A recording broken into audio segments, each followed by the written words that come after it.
Good morning. Welcome to Sports Desk Live on Comcast Channel 26, also streamed on Facebook. I'm your host, Ed Nunez, along with our producer, Alden Iowani, our very special guest today, Rio Rancho head football coach Nate Pino. His Rams a big win, opening win against the Trisco Heritage last week. They beat the Jaguars 54-15. Coach, welcome to the show. Hey, thanks for having me. I appreciate it.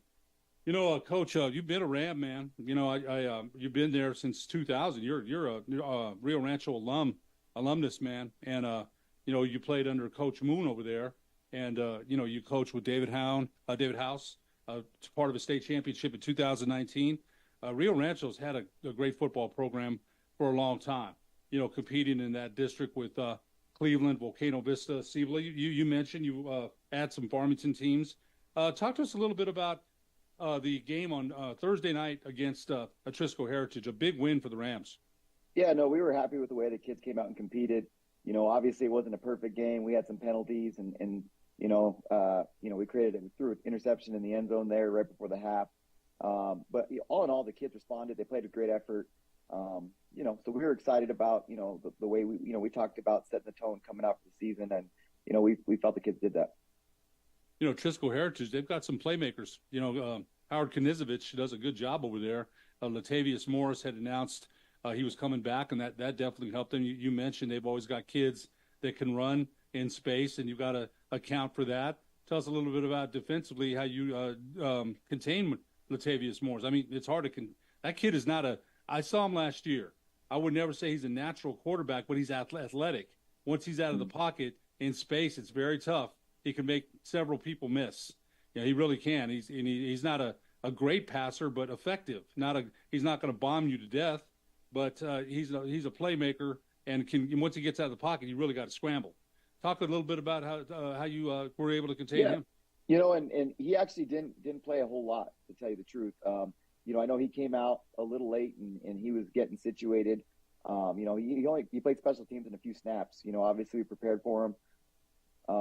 But, you know, other than that, I mean, but they have guys. I mean, their receiving core is really good. I thought the running back ran hard. The quarterback, he threw the ball well. You know, at the end of the day, you know, our kids flew around. Like I said, the effort was great. You know, we needed to tackle a little better in space, you know, and we gave up the first touchdown of the game. But I thought our kids really settled in after that and really forced them. You know, we talk about fighting for every blade of grass. You know, they got some yards in there, but at the end of the day, we battled and really played well. You know, it's the other quarterback they had. I can't remember his name. He's actually He's actually a good pocket passer and passer. He is. He's not the. Yeah. Go ahead. Yeah. No. He threw the ball well. You know, our goal is to try and get a little pressure on him and you know, force him from just sitting back there and throwing the ball comfortably. And you know, I thought our defensive front did a really good job of doing that. You know, and forcing him to throw on the run and do some different things rather than just sitting there comfortable. You know, so I thought our defensive front did a good job with that. This is your third year as the head coach? Yes, sir. Third year. Talk a little bit about, being part of the coaching staff. I talked to Coach House this morning, and he's very complimentary of you. Talk a little about you were part of that 2019 championship at Rio Rancho. And, it's great anytime you hoist the blue trophy. And Coach House mentioned you were very creative, hard worker, good communicator. The kids really respond to you. And, I've got a lot of respect for Coach House, man. He's a good man. He's a former tight ends coach at UNM, and now he's offensive coordinator at Cibola. I got a chance to talk to him about a week or so ago, and he said, hey, we're building at Cibola. They win in overtime against Albuquerque High. Chris Howe, the coach there, the head coach, and, David House is all about football. But what was it like coaching under his staff? I mean, he won a championship there, then wanted to go to UNM with Danny Gonzalez. And talk a little bit about how it was coaching with him. Yeah. Coach House is a mentor for sure. You know, the thing that I really took from him is just intensity and being blue collar. You know, he took over, you know, this program and really when Cleveland opened up and, you know, we split talent and, he worked hard and really built community within, you know, our school and, the southern part of Rio Rancho to have pride in Rio Rancho. And, but he worked really hard. You know, that was my biggest take on it is there was no excuses. You know, he showed up every day and, he got after it and, he brought a toughness to Rio Rancho High School that, we still try to keep today, being blue collar and showing some grit. And, that's some stuff that he established for sure. You talk about every coach has their own mantra. We went to the press conference yesterday with Bronco Mendenhall. Lobos losing a tough one on Saturday, but he talked about getting better. They're executing. When you hear him talk, you almost have to really lean in to listen because he's a very soft-spoken guy. But that fire and brimstone's got to come from somewhere because we talked to several former players, and those guys said they'd run through the wall for him. Landrick Brody, the West Mesa coach, when he played for Coach Mendenhall, starters were fighting to be on the kickoff team. And it's like, wow, that tells you a lot because you're running down 100 miles an hour before kickoff, return rules were changed. So that's got to tell you something. So that's got to, some of your mantra must have come from Coach Howes, Coach Moon, coaches that you coach with. No, absolutely. I think those guys did a great job. And, Coach Pinoni after Coach Howes did a great job of, establishing, just also a tempo and intensity. He brought a ton of experience from Virginia. When I was actually I coached a couple of years and taught a couple of years in Alexandria, Virginia, and the school that he was at was, probably, 5 miles down the road from where I was at. We didn't know each other personally, but when he got the gig, it was pretty interesting, because I had applied for it at the time. But when he got it, obviously he's a Northern Virginia Hall of Famer, great resume. But, it was I was like, what are the odds of that small world that, we coach right down the road from each other. And here he is in New Mexico. He had a daughter that lived out here. So, but, I learned a lot from him as well. He brought a wealth of experience and, yeah. What was it that took you to Virginia? I'm looking over your resume now, 2016 to 2017, Alexandria, Virginia. You're the secondary coach there. You had been the quarterback coach at Rio Rancho. Then you go to Alexandria, Virginia, and you came back. So you and Coach Pinoni are like ships passing, and you couldn't have predicted that you'd end up in the same. There's no way. How could you predict that? What led you out there to Virginia? I'd been at Rio Rancho. I was born and raised in New Mexico. I had an opportunity to go out there and coach, and I was actually the offensive coordinator there at Hayfield Secondary School. We had some really good friends that moved out there, and we just decided to change it up and try something different. So we went out there for a couple of years. We won a couple district championships, won a couple playoff games, had a lot of success. Allowed me to grow a little bit as a coach as well, to get out of my comfort zone. But yeah, no, it was a really good experience, and a lot of talent out there. But it also, when you leave home, you also have a newfound respect for what you do have. And I think again the community in Rio Rancho and just the commitment that they day to day, and the support that you have from administration and stuff like that is special. That is so interesting to me, Coach. It's like you're in Virginia, Coach Pinoni is there, and you end up in the same place, man. What are the chances? Who would have predicted that? And again, when you were in Virginia, what level of football were you coaching out there? Was it comparable to what you're at Rio Rancho, or is it better? Yep. What was it like? Yeah, it was 6A football. The difference I would say is just you have a lot more. The population's big, so everywhere you got, most of those high schools are around 3,000 kids that where I was teaching and coaching in 6A football. There was more 6A schools.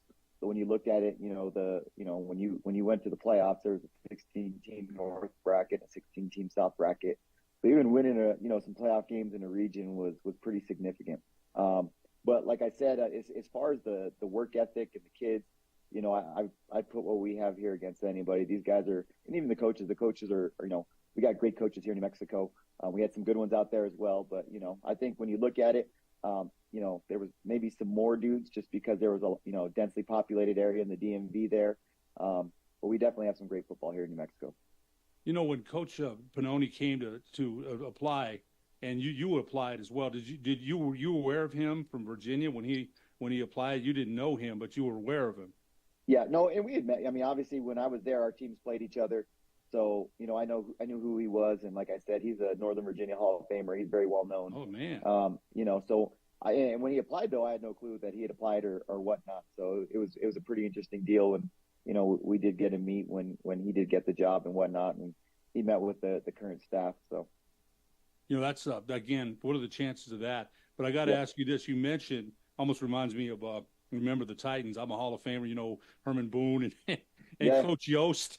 So what did you learn from Coach Pinoni? You mentioned he's a Northern Virginia Hall of Famer, man. When I think of Northern Virginia, I always think of Robert E. Lee, the Army of Northern Virginia. I always think of that. All those that was the cool part, where we were at.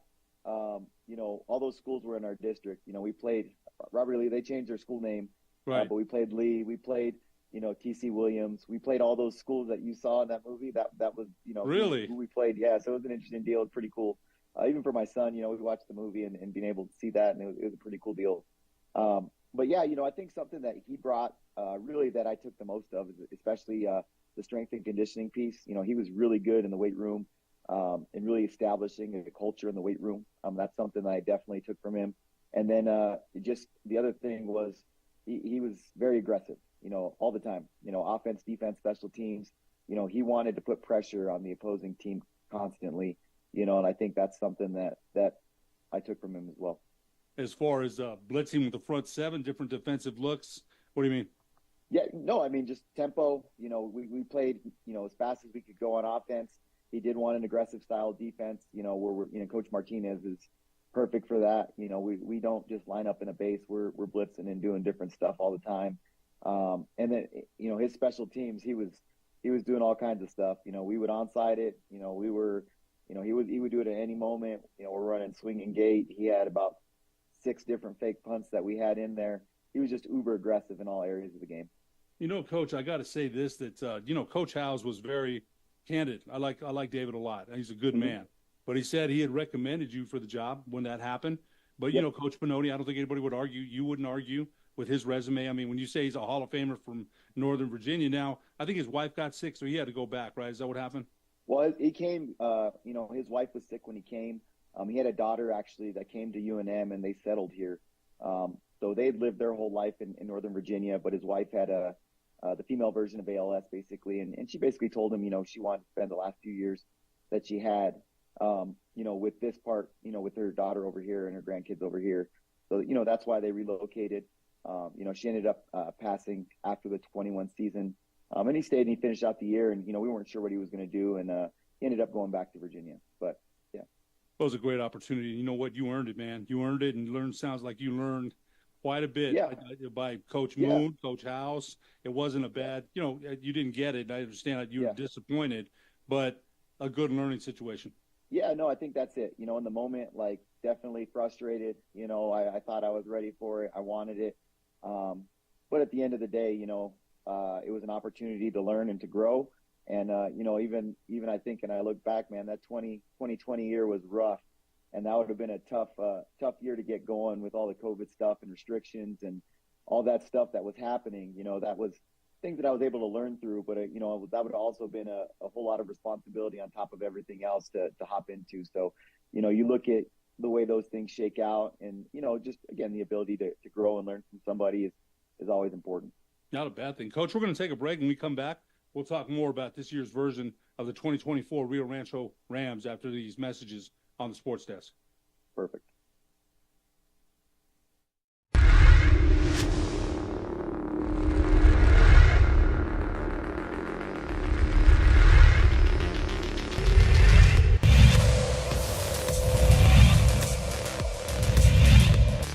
Like a short break, Coach. It doesn't break high. Cash cuts it. That one. It's popped up towards left field. And that one is gone. J.J. Utash. J.J. Utash says, we're not done.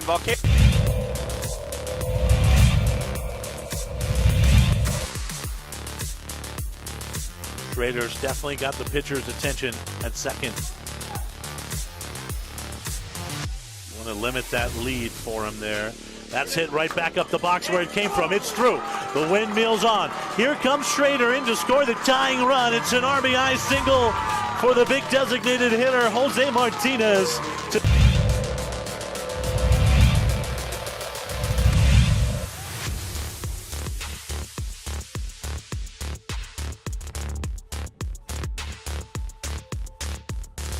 There goes Madrid in lane 4. He's got Gomez in lane 3 right behind him. And check out lane 8. Here goes Jaron Johnson from Dulce. Down goes Madrid on the final hurdle. We're going to have to go to the tape. It looks like Johnson Here comes a 3-2 pitch from Tatum Widener. Got him! Strikeout number 8 of the day for Widener, and it ends the home half of the 6th. It's 8-3 Eagles.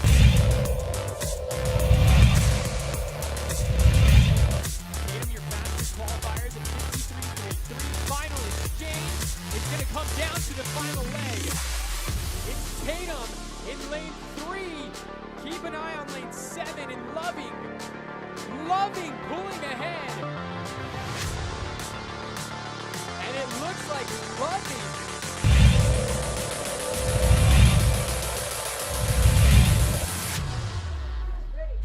Line shot. Dives! Can't make the play. In comes Camphis to score the go-ahead run. It's a 2-run double for the hottest Eagle bat in the lineup, Hoffman.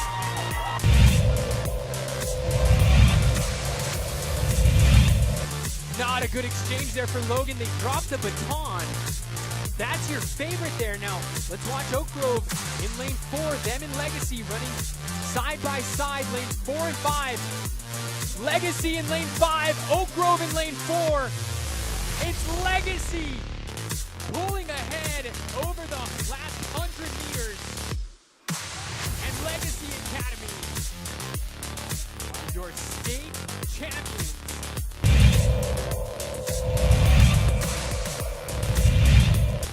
Isaac Martinez at the plate, .356 batting average for Los Lunas. Rips that one towards the second baseman. Catch is made. The throw to first base. They get J.J. Utash, so it's a double play for Volcano Vista.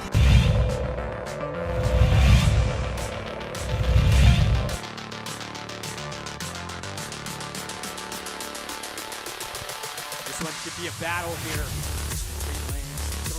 4, 5, 6, according to our sheet here, and it is. Oh, that is too close to call.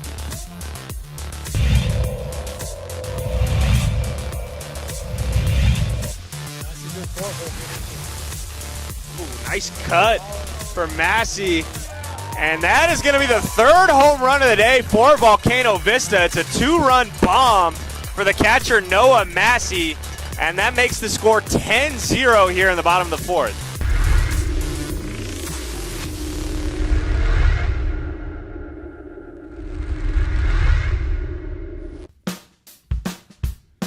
Well, I'm going to the frontier, walking to the cashier, order up a root beer and a number 1. Cover it with green stuff, 1 scoop is not enough. Find a booth is real tough, back by the Duke.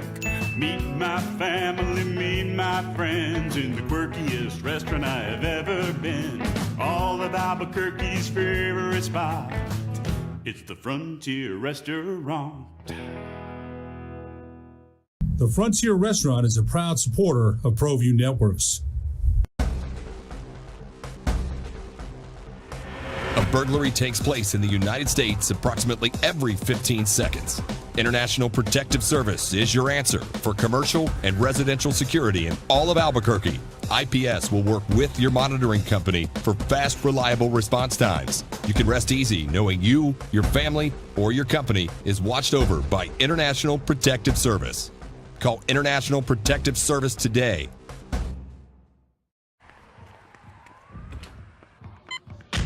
These are more than just the sounds of a safe place to go after school. These are the sounds of interest being ignited and of mentors making an impact. At Boys and Girls Clubs, we don't do just one thing. We do whatever it takes to meet the needs of every kid who comes through those doors. Because whatever it takes is what it takes to build great futures. Great futures start here.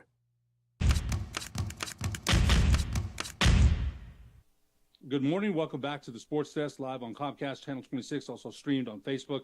I'm your host, Ed Nunez. Our very special guest today, Rio Rancho head football coach Nate Pino. His Rams defeating the Trisco Heritage Academy 54-15 last Thursday night. Big win. A nice way to start the season. He's got Clovis this weekend. And, Coach, you mentioned Clovis. They didn't get to play last Friday. A lot of weather conditions, stop games, delays. So Clovis, you coach, one of the things that Heath Ridenauer, we had him on one of the shows that I do, And one of the things he said about the establishment there at Clovis was football, right? The football for years, Roan House, they dominated. They had a great program there. Cal Fullerton was there.